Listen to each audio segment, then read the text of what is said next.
All right, today we are here with Hunter Harlow of Sendero. What's up? Sendero is a hat company in town. Known Hunter Not for a long a hat company, dude. I'm sorry, Imperial Company. Gotta figure it out. I need to check out and see what you guys sell now. Yeah, dude, we do all kinds of stuff these Just days. kidding. You guys do sell all kinds of stuff. We do. The hats. But shirts. we sell a lot of hats. And you just started a women's brand too, right? Mm-hmm. Got a women's line. Yep. Because you're selling dresses, skirts, All the above, man. everything. Stuff I wear every day. Yeah. What would you wear if you were a woman? I don't know. I wouldn't have to go there. Anyways, I've known Hunter for 6 or 7 years now. We go to church together in a life group together, and thought we'd get Hunter on and kind of talk through Sendero and just where they started and get to know Hunter a little bit. So, Hunter, you're from Waco, not from Waco. Went to Baylor. What's kind of say your story? Yeah, I grew up in Prosper, up north Dallas, and it was a small town at the time. It was, I would say it was one stoplight, one cop, but it was bigger than that. We had like 120 kids in our graduating class. Yeah.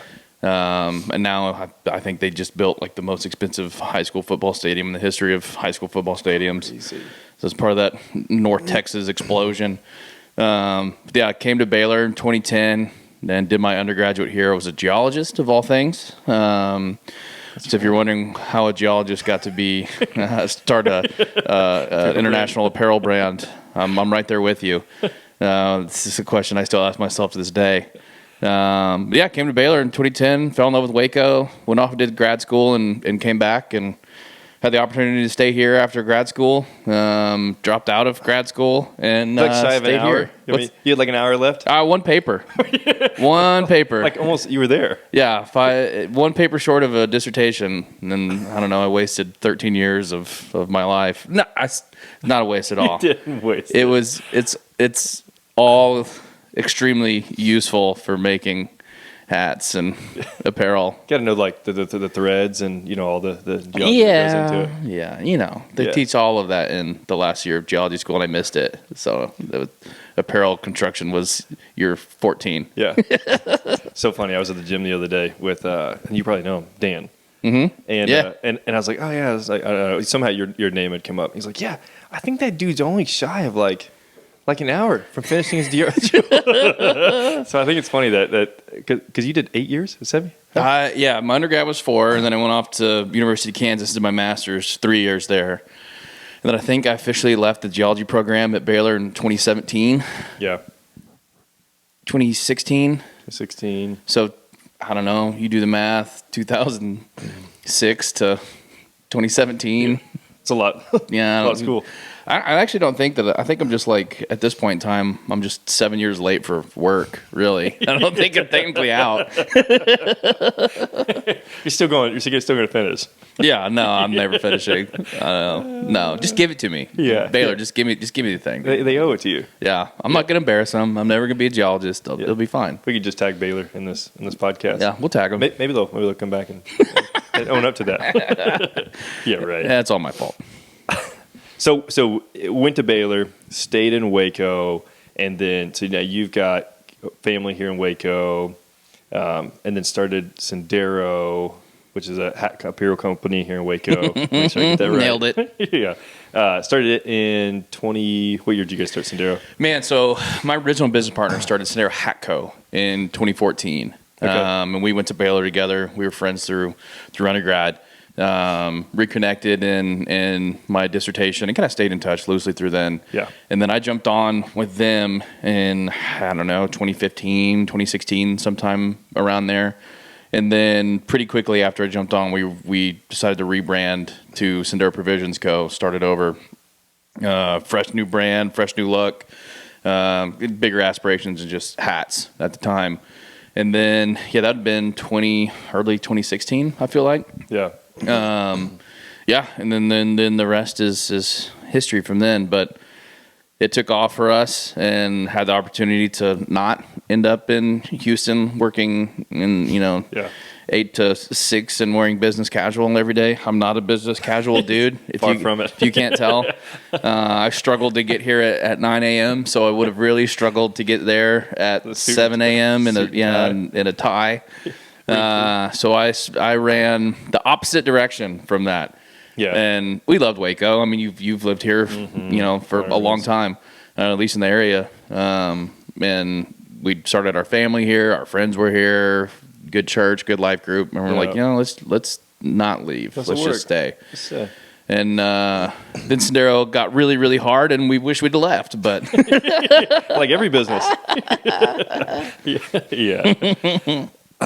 So Sendero got hard, but I mean now, I've known you guys when you guys there was you and another guy in the warehouse. Yeah. You were packing, you were shipping, you were doing the marketing, you were doing all the branding. I mean, and today you guys have 30, 40 plus employees. 45. Crazy. Yeah. And that was 4 years ago. Yeah, 6 years ago. It was 6 years ago. Yeah. There were 3 of us. Crazy. Yeah. Man. Some of the same guys, you guys have scaled all over. I mean, you guys are doing things with like big brands in town, not even just in town, worldwide. Yeah. You guys just did a big shoot with Yeti. Yep. Some of the bigger brands. Yep. Yeah, it's wild, man. I mean, 2016, I was packing boxes in my spare bedroom and leaving them on the porch for the UPS lady to pick up. She hated me, by the way. Shout out UPS lady. You know who you are. Yeah, and in 2017 we blew up. I think we did 2016. I don't know, trucked along, sold a couple $10,000 worth of stuff, and then I don't know, 100,000 maybe. And then 2017 we did like 1.2 million, and it was like we don't. It was just me and my original business partner at the time, and then we brought on Cam Frymark, our first Sendero, one of our first Sendero employees, still here today. There, right? Yeah, he's trucking it. And then I was leaving hundreds of boxes on my porch at that point in time. Yeah. Which, if you didn't know, that the United States Postal Service is legally obligated to pick up the mail. Yeah. And so if you have mail, they have to get it. And you schedule a pickup, you can get online, you can schedule pickup, you can do it if you use like ShipStation or whatever you use. They have to pick it up. Yeah. And I remember the first time she came to our house out in China Spring, she was like looking at it, and she's like, I can't fit all of this. And she like came back in a truck, and I was like, these boxes weigh like 2 pounds each, ma'am. Like, they're going to blow out of your truck. It was just a mess. Yeah. And if you guys have had stuff like that happen, right? Oh, yeah. Dude, I remember, just come up missing, or I remember like the first time I ever experienced that, I was like, I could just put these in the back of my truck. It'll be fine. Yeah. And running from China Spring to like the downtown Waco post office on a weekend, because there was the only one open at the time. Yeah. And you just pull up like in the back, but I was like halfway to China Spring, and I looked in my rearview mirror and hats are just blowing out of the back. And I was like, oh, sorry, random person in Indiana, you're not getting your hat. It's gonna be a little delayed. Power outage. I don't know, shipping delay. Sorry. Track your own package. Well, that was 2017, and then it's been a wild ride since then. Crazy. Yeah. So I remember, gosh, it was you, Cam, a couple of the other guys, up 2-3 in the morning. Packing boxes, trying to catch up on emails, and then a couple months ago, I went to y'all's warehouse office, and you guys had just have cubicles full of people. Matter of fact, I was talking to somebody yesterday. I told me you were going to be on the podcast. Who was it? I forget who it was, but they were just at y'all's warehouse or something. Oh, yeah? In the office, and they were like, I know. I went in there, and there was like offices and offices and offices, and it was crazy to see that, like, as you stick, like... I didn't give you permission to talk about me on another podcast. We're not a podcast. I didn't sign that waiver. Where was it? I'm joking. It was just yesterday. I was talking to somebody. No, it was like a phone call or something. But yeah, and today you guys go in there and you guys have, just tons of employee sales, marketing guys doing all of your branding, and it's wild. And like, dude, you own a business, you get it. Yeah, it's like the people that see Sendero now, like, have no idea what Sendero was in 2017 and 2018. No, and 2019 even. Same thing with Vaughn Construction, like where you guys were 3-4 years ago versus where you guys are at now. And I feel like, I don't know, like the folks I know in Waco specifically that have kind of stuck it out and kept with it. Like, I was doing a video the other day with the Balcones crew, and it was about, I think, creativity or entrepreneurship in Waco. I think creativity in Waco. I don't know, I blacked out. I don't remember what we would have talked about. Yeah. But it's like, if you own a business in Waco, especially on the creative side of things, but really any business, like, you have to do things differently because it's Waco. Like, it's not Austin. That's right. Not Dallas. We don't have this massive talent pool to even pull from. The infrastructure here is not what those cities have. There's not the, like, support with other like firms or places you can contract or agencies that other businesses need to facilitate aspects of what they do. That's right. And so like building a business here is, I wouldn't say it's impossible, but it's tough. It's tough. It's tough. That's tough. And we're friends. I know you know that for sure. Yeah. Well, I mean, even from Vaughn construction, we've hired PMs out of like Austin, out of different big cities in order to have qualified people to actually match the role that we're looking for. Mm-hmm. Not to say Waco doesn't have that. I mean, they do, but you do have lots of competition in a city like Waco, especially with it growing the way that it is. Yeah. So it is harder to pull from that group. But and so so you were saying like in 2016, 2017, people didn't know Sendero, just like they didn't know Vaughn Construction when we were in a working out of a closet, trying to figure how do you run a business, how do you operate a business, like what are you building the closet you were working out of? Building the closet, yeah. We're gonna call this office for today. So it's true. It's like people don't see that, or they see Sendero and you're like, oh, these guys are doing this huge shoot. They've got all these employees. They've got they're all over the world now. They've partnered with. Gosh, you guys have partnered with Cavenders and Yeti and Lone Star and some of these massive brands.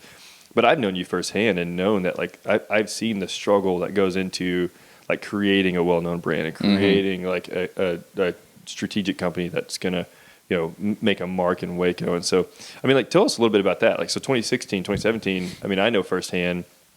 Like, what was that? I mean, because there was tons of like stress. You were kicking the business off. It was growing really fast, and trying to keep up with that all at the same time of like your mental health. Like, how do you like balance those things? Because I know how tough that can be. So like with Sendero, like what was it like for you guys? Yeah, man. Like, I mean, back then, in our 20s, mid 20s, I feel like all in that phase or era of 2015, 2016. Startups were millennial based, right? And so us coming out of the age of the internet, we grew up with the internet. Social media was around when we were, in college or high school. We kind of knew how to learn things through like the digital world, right? And so I think we were kind of maybe like the second wave, like not the first wave, but maybe like the second wave of entrepreneurs that kind of figured things out just through the internet or research or YouTube or whatever, any place you could on the internet. And so that led to a lot of like scrappiness, like bootstrapping, and I think really sparked like our entrepreneurial fire at the time. Is because it was like we had no idea what we're doing. We just we were comfortable taking risks at the time. And that's not any different today, right? Yeah. I feel like more so today, like there's access to more information on the internet. And so probably the amount of companies starting today, that rate is probably a lot higher than it was then. But it was kind of the first or second wave of that. Yep. And at the time, right, 20s. And so everything's just fun. Stuff's working. There's no problems. Not a lot of risk. Yeah. So the only problem we had was, dude, I'm not going to stay up all night and pack all these boxes. This sucks. Right. And there was some financial risk there, but fortunately it was small enough at the time that, we or folks that we knew could help us float through stuff. And being in our 20s and stuff's just working. Like, you don't enter those things with good company agreements and contracts and making sure you do the dirty work of like, hey, what if this goes wrong? What if this goes wrong? What if this goes wrong? What if this goes wrong? Everything from like how you wind up to how you vote to morality clause, whatever. Yeah. Like insert any problem that you face with. Buddy of mine, was it death, divorce, and drugs? Like those are the three things that you need to like account for before you start like any business with anyone. It's like, what are you going to do if someone dies? What are you going to do if they get divorced? And what are you going to do if they get on drugs? I haven't heard that. That's a good one, dude. I mean, in hindsight, like death, those divorce, three things are like everyone should plan for those because it can really wreck you. It can, yeah. And I think you going into a business with a business partner, you don't think about those things. No, you guys are both on fire. Like you trust one another. You have nothing to lose. You're both all in the beginning. Yep. And then it's like like in marriage, like you're always constantly kind of having to like rekindle the fire, right? It's the same thing in business. to a business degree. Yeah, I mean, it very much is a marriage. Like you're learning how to work together, where the boundaries are, how to talk to each other, all the above. And when you start a business with someone, you implicitly have to trust them, just because, especially if you're trying to scale or grow, because the time management, you feasibly can't do everything, and so you have to trust someone to do something if you're trying to grow. Which, I mean, like we're all humans, right? Yeah, so like we're going to break trust at some point in time. And I mean that's exactly what happened to us in 2018. Just big messy divorce from my original business partner. So you had a business partner going into it.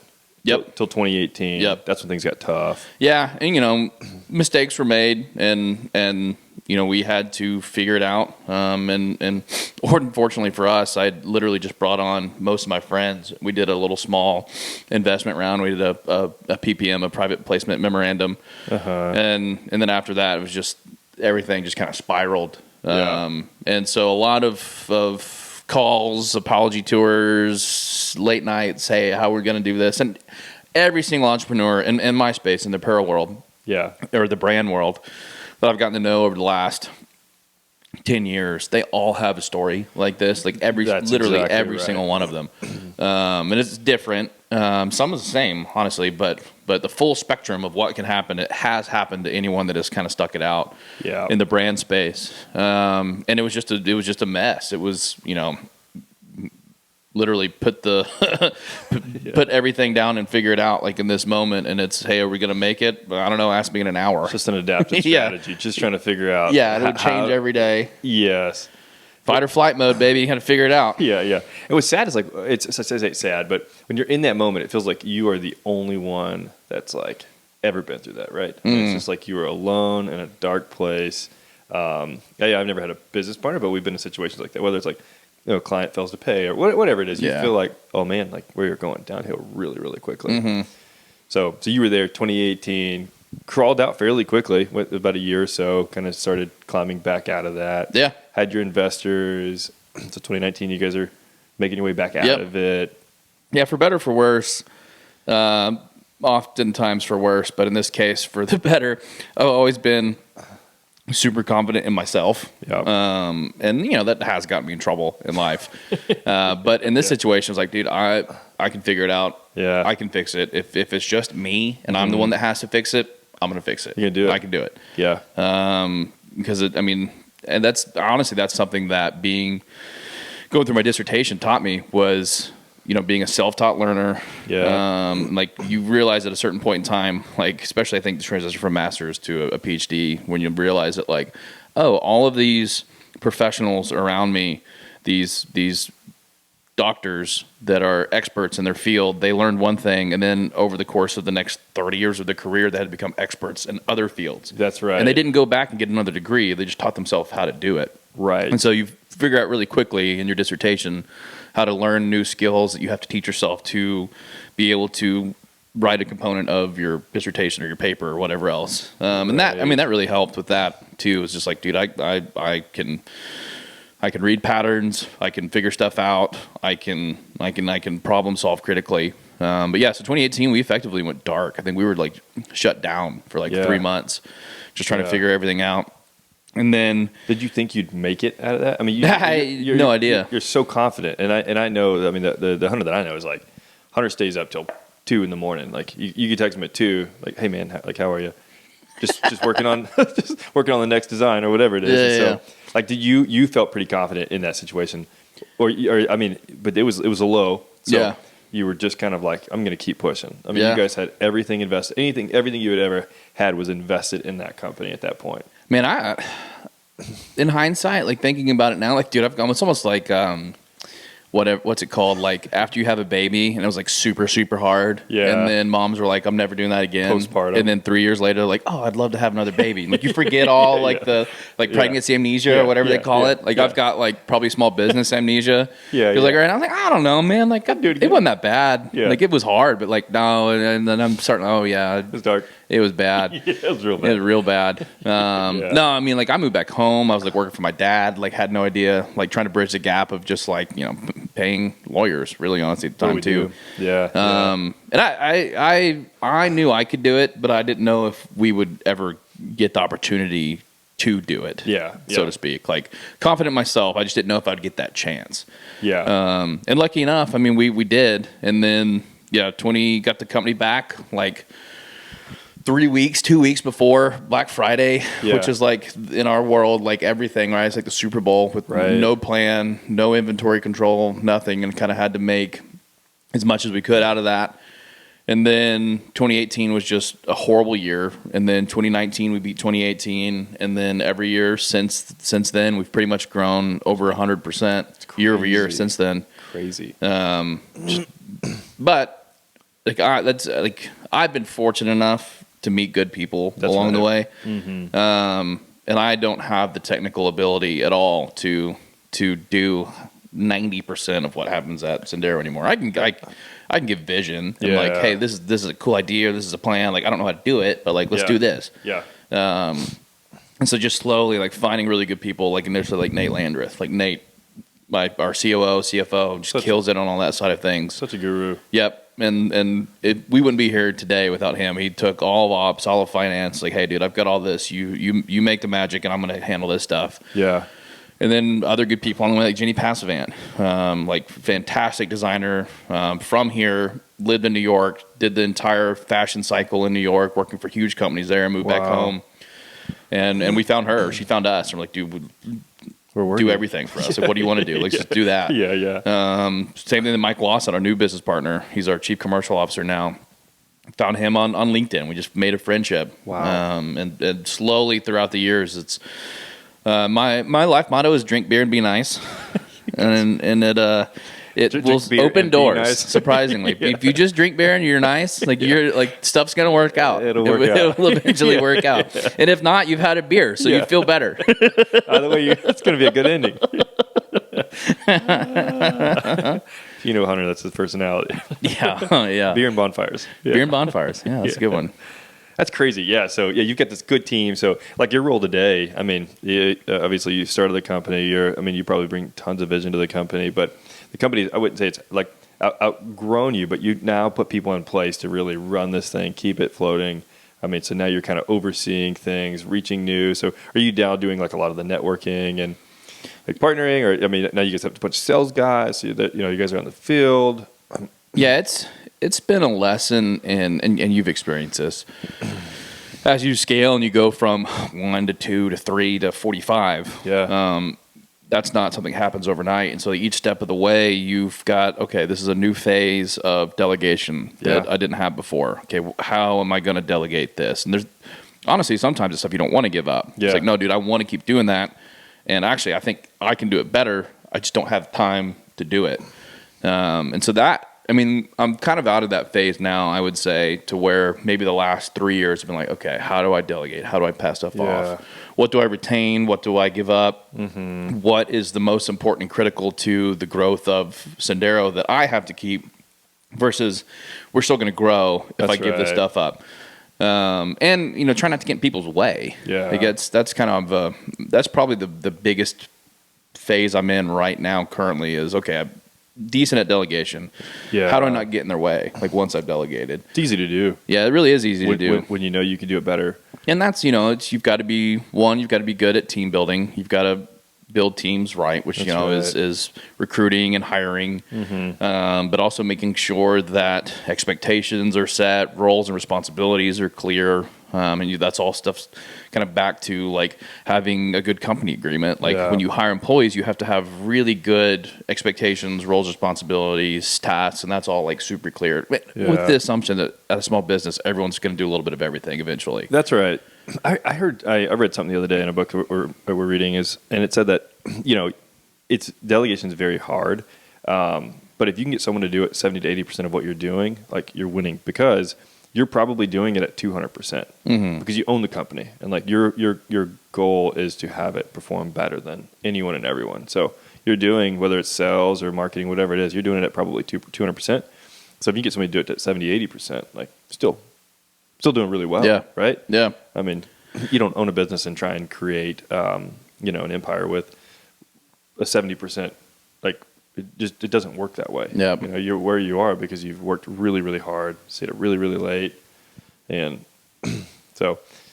No, that's really true. And I feel like today, like I can take a work product or a project or, you know, something that we're trying to make or create, it be a product or a video or some type of media project, and I can get it at 80% and finish that 20% or add the value that I need to add really quickly, as opposed to me going from 0 to 80, which would just be a ton of work. I could almost get the same amount done from 80 to 100. Right. Or, you know, you check in at the beginning, check in at the middle, and then I'll help you get across the finish line kind of thing, which happens a lot, I think, in my world these days. It's okay. Idea, kickoff, vision, plan, path, ideas. Okay, y'all go do them. Okay, how are they looking? Okay, here's the designs and here, you know, whatever. Here's V1s. Okay, move this here, tweak that there, change these colors. Yeah. And then at the end, you know, it's more or less just approvals really at that point in time. Yeah. Stuff I never thought I would be doing as a senior in geology at Baylor. Yeah. Did you see this? Like, I mean, from the beginning, again, starting Sendero, what was your vision going into it? Like, we're just going to sell cool hats. Yeah, no idea, man. I mean, like, I've always been way too ambitious. Like, even like in geology, I was like, you know, president of the clubs and like trying to plan new and exciting field trips or plan and lead conferences out of nothing. Yeah. I've always gravitated towards like vision and leadership, which isn't a flex. I mean, it's like it's got me in trouble more than anything. Yeah. I would almost prefer not to be that way. Right. But that's just I've been that way my whole life, and even like growing up in like high school and middle school, like a lot of that comes from my mom. She was a very creative person. She got her doctorate at the same time. I didn't get my doctorate in art education. And she's always been super creative, and that transferred to me. Yeah. And pretty quickly that transferred into like just me dressing in high school. Like I was always super into fashion. Like I was always like eclectic and weird. Like it wasn't like, oh dude, that dude's really fashionable. Like he's got a good fashion sense. It's like, dude, that dude looks weird. Like what is he doing? Weird fun fashion. Yeah, right. Like I mean, the other day I'm wearing a Western yoked Henley and Nike Cruisers with corduroy. You know, it's just like, I don't know. Camo hat. Mike Kennedy, our brand director on our last photo shoot, he came up to me. He was like, dude, you really settled into like the eclectic, eccentric creative director. Yeah, like, I was just wearing like a Dragon Ball Z t-shirt and a cowboy hat. But I mean, that's how I've been my whole life. And I think that is why I gravitated to Sendero in the first place. Yeah. And why we make some of the weird stuff we make today or the risks we take. Yeah. Like, dude, let's make a dress. Yeah. And everyone's like, huh? Sendero make a dress? Like, yeah, we're going to make a dress. It's going to be sick. Yeah, yeah. And then we can't keep them in stock now. Well, and that's like one of those biggest sellers, right? I mean, they sell a ton of the women's apparel. And believe it or not, a $200 dress, you sell one of those, you have to sell 8 hats. So I would much rather sell dresses than have to find 8 people to buy a hat. You just find one person to buy a dress. Yeah, you're good. You're good to go. Yeah, Margins there were great. They work out. They work out fantastic. And they're cool dresses. Yeah, and they're cool dresses. Yeah.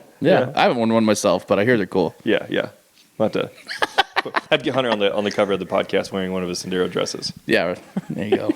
Nailed it. Yeah.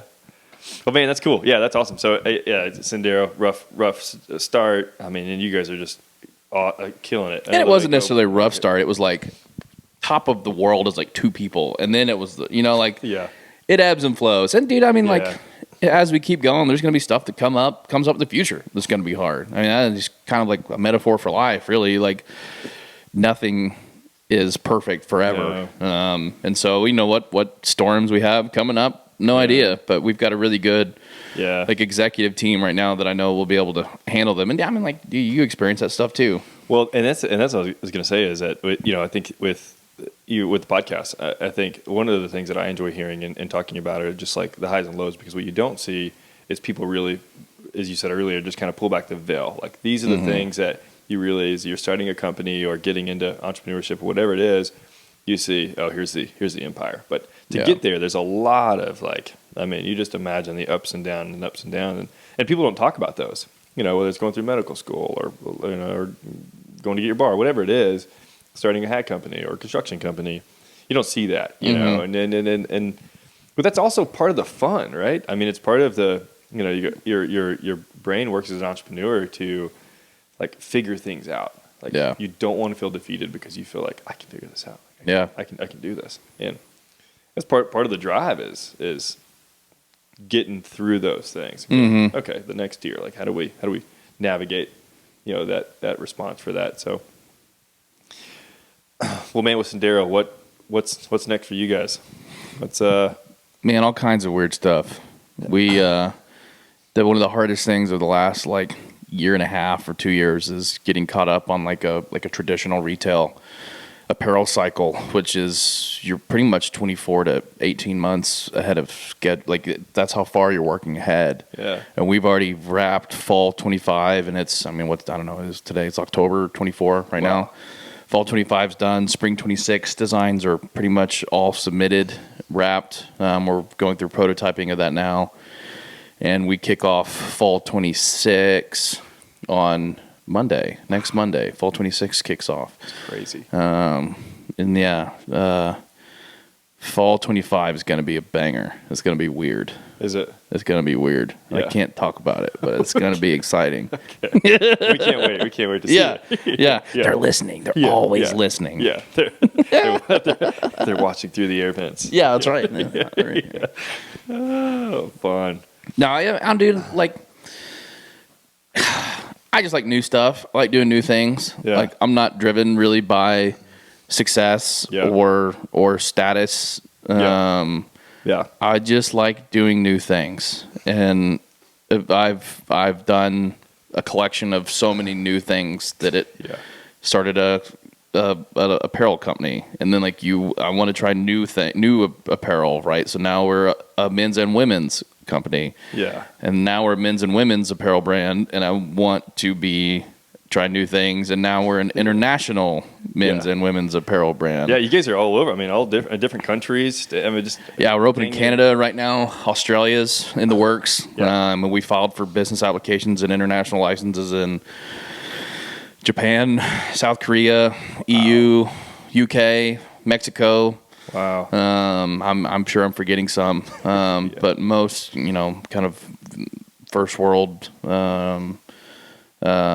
modernized international markets we have filed for applications on. So like, what does Sendero Australia look like? I've got no idea, but it'll be different than Sendero North America. Wow. And Sendero Japan is going to be really rad.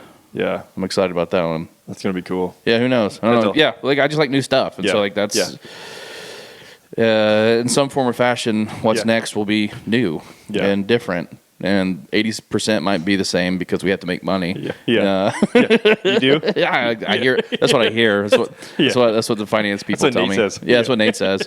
Yeah, dude, we got to make money. I spend it. You spend it. I spend it. They make it. He counts it. It's a good strategy. Yeah. Spenders, makers, and counters. That's all you need to have make a business run. I don't know, Hunter, to spend money. I don't like spending my personal money. I don't have any personal money. I don't do anything. I spend Sendero's money on river trips and parties and you guys have to check out. You guys Instagram, Facebook. Yeah. Tons of fun stuff. You guys are always releasing new videos. Yep. Of your apparel. Instagram's a big one to find you guys on. Instagram. Big on the grams. Less on the grams these days. Thanks to Zuck. Zuck's been zucking us. Where are you guys? Like, where are you the most active? Oh, yeah. Probably Meta, Instagram, Facebook. On our website. Dabble on TikTok and YouTube. What is social media anymore these days? I don't know. Just type Sendero into the old Google machine. You'll find us. Yeah. What do you guys do for fun? Work. What do you do for fun? Work. Sit with you on podcasts. This is fun.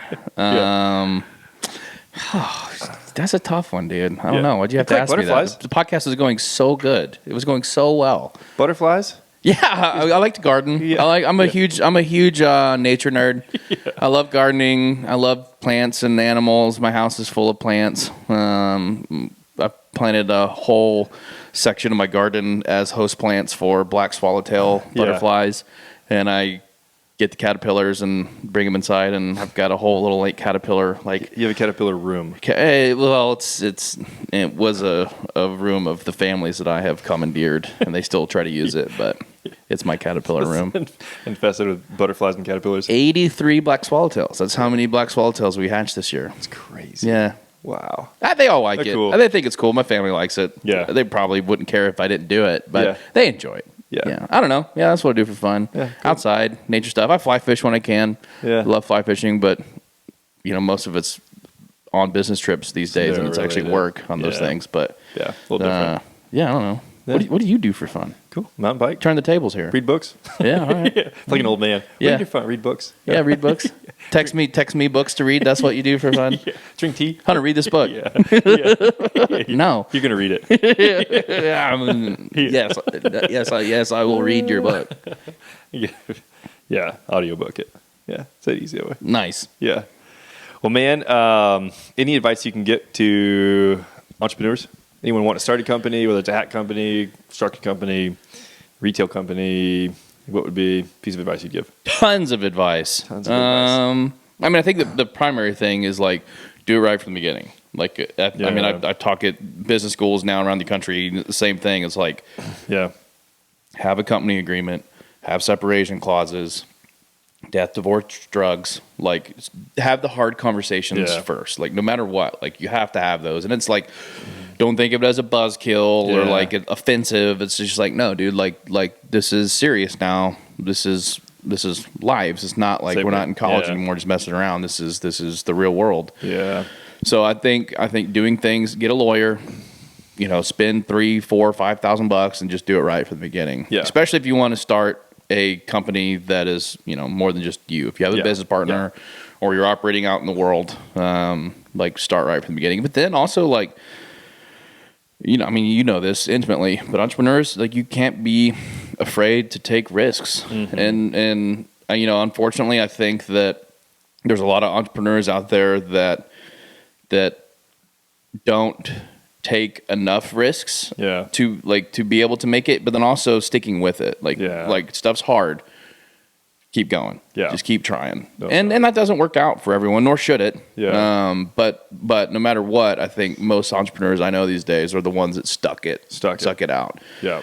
And so if there's any like common denominator through that, it's just keep going and don't stop. If you believe in yourself, you believe in your product, and there's proof of concept for your product. Yeah. Like some products just suck, and you probably should stop trying. Like, dude, like stop. Like it's not you. It's not you. It's not you. You're trying as much as you should. It's your thing. Your thing sucks. So I don't know. I mean, I guess technically there's the inverse of every good piece of advice is like, dude, just keep trying. Just keep trying. It's like, dude, I'm gonna keep trying, but my widget sucks. Find good friends that'll tell you that it's not gonna work. Yeah. Find good people. That's it. That's how you do that. So you keep trying, but you have a inner circle of people that can tell you the hard truths. Yeah. Be okay to accept criticism. Yeah. It's not always good. No, I mean that's good advice right there. Yeah. I mean, even for me now, like taking constructive criticism as an entrepreneur, as a CEO, as a founder, like you've got to be good at that. To take it and to give it. Yep. Hard conversations, man. Yep. I'll send you another book on criticism. I'll read it. I will. Fun. Well, man, thanks for coming on. Yeah, dog. It's a ton of fun. Yeah. I was totally on time for this podcast. Yeah. Well, I told him 9 because I knew he'd be 30 minutes late. So, anyways, man, thanks for coming on. Yeah, dude. We appreciate you. You're a lot of fun. And you guys go check out Hunter with Sendero. So, great brand.